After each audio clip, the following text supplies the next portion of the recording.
Our ambition is multifold for Japan House London. I would say first and foremost is to deliver something which a country's never done.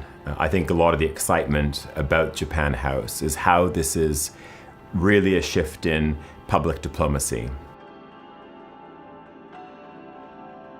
I think one of the strengths of Japan is in part that it's a very homogenous society. I think the attraction of Japan today is a very interesting one because there's real authenticity.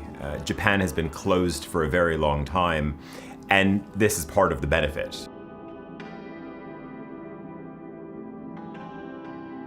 One, it needs to remind people of the power of the Japanese brand in their everyday life. So whether it's picking up a Pilot pen, and people are like, oh, I didn't even think of Pilot. Yes, it's a Japanese brand. Whether they're experiencing, a great product that was curated from Nara or is found in Kyushu, then that also needs to be a reminder.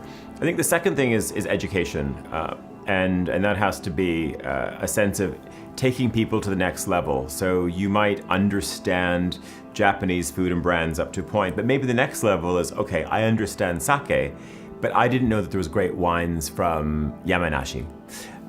Maybe that's something which I wasn't familiar with, or I wasn't familiar with a small microbrewery from Kanazawa. So I think there needs to be a level of education that comes next.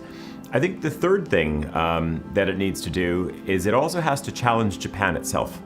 And I think, in this sense, that means it can't just roll out the cliches. It can't just be kawaii, kitty-chan. This cannot be sort of part of it. It's one Japan story.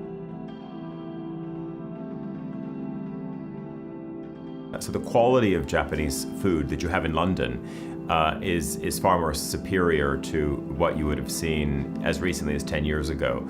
And that means also you have a public who has a real understanding of Japanese food.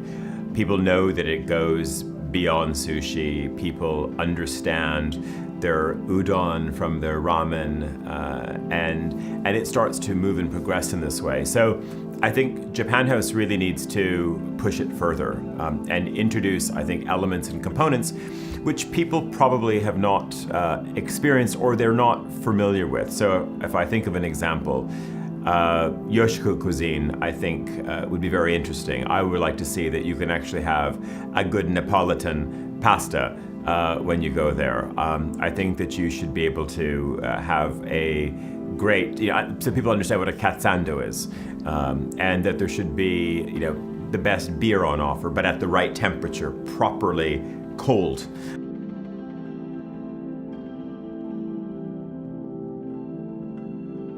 When you walk into Japan House, it smells great, it's beautifully lit, and it's really an immersive experience. We don't want people to think that they've walked through a magic door to Japan, but we'd like to at least provide them with the keys to get to that door, and I think that's what the space should be. It should be this fantastic stepping stone.